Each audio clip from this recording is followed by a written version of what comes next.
What's up, everyone? It's Russo. I hope everyone is doing well. Please follow my Instagram at Russo Lifts. Just in case something happens to this YouTube channel, you can follow, message, and you can watch my daily story content on Instagram. I'll see you there.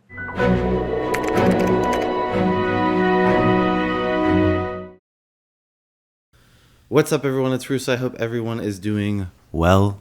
Welcome back to the channel. I am currently trying to get this channel unshadow banned, so if you could drop a comment for the algo and rate the video, as well as check out some of my other videos if you're new here, unbiased PD content and documentation of my steroid abuse over these past couple years. But I did want to go into a topic video today.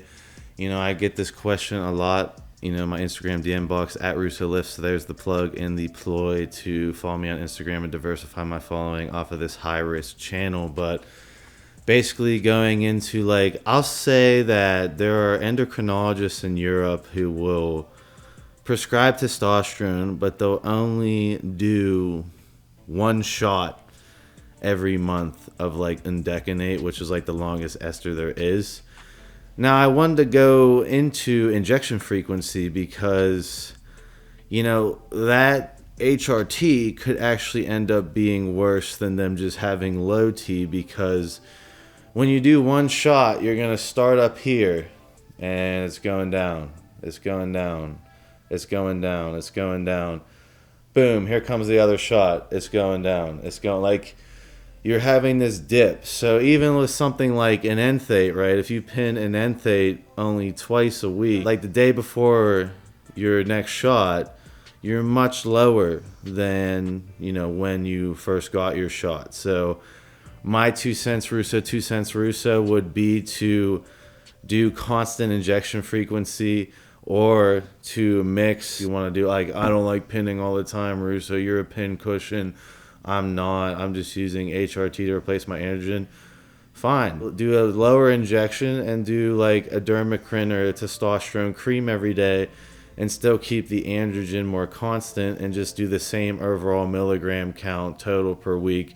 Just switch it to half transdermal, half injection. But for me personally, I find the best HRT, TRT would be Sustanon for me, and that would be pinned daily. So Sustanon daily is where I feel the best, and that is because there's multiple peaking esters. So I'm getting a propionate spike every single day, and then the two other esters stabilize my levels completely.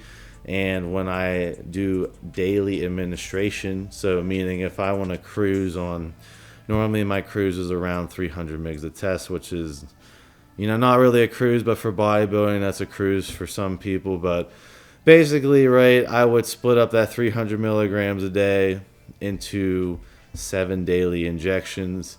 That way I am constantly super stable, versus someone who does an enthate twice a week, who starts here, boom, once Wednesday comes, I'm down here, boom, Thursday comes, I get my shot, boom, I'm down here on Monday.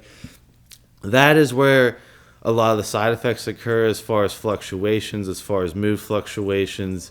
You have to remember that with your natural testosterone, it spikes every day. Every day, if you make optimum natural testosterone, it's normally made in the morning when you wake up in a fasted state, and it normally spikes until about noon, and then you might get a second spike throughout the day if you have super high natural testosterone. Point being is that you get a spike every single day, right? It's not like this low trickle down effect. Now, when you're exogenously controlling your androgens overall, right, you could have it be constant, but you could have it be constant tapering and half-lifing out, which could leave you feeling down on some days and higher on other days. I personally like Sustanon because it's a 3-layered compound with 3 different esters of testosterone, meaning I have extreme stability, and I also have multiple peaking esters, which in my opinion yields better gains. So for me to cruise HRT, TRT, I see Cypionate being the most popular because that's legally kind of what you're required to prescribe. You could pin Cypionate daily. It would be a better effect. You would get more stable blood levels.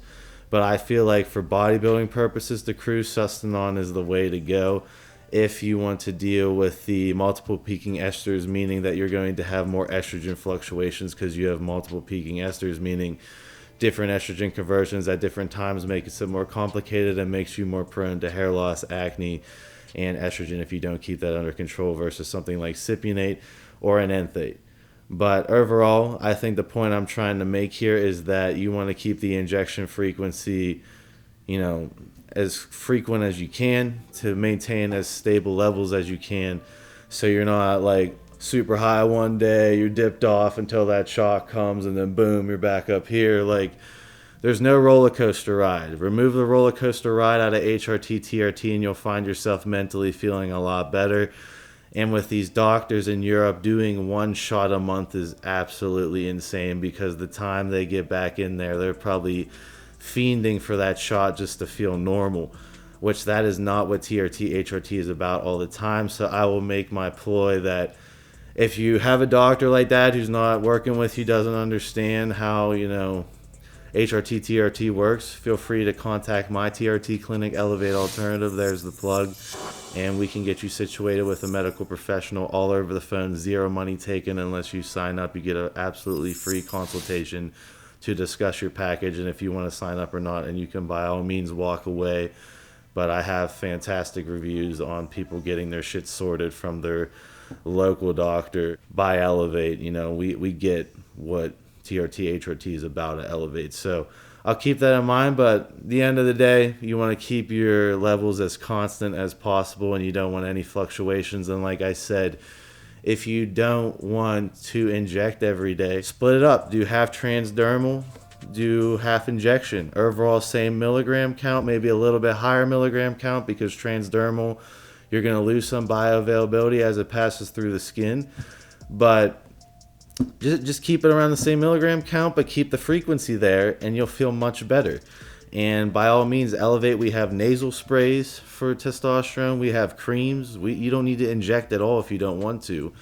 But for me personally, I think the mood fluctuations and like feeling worse on TRT really comes to the frequency of keeping the androgens as stable as possible. So comment down below, like, if you were on a lower injection frequency and you switched to higher injection frequency, if you did notice a difference.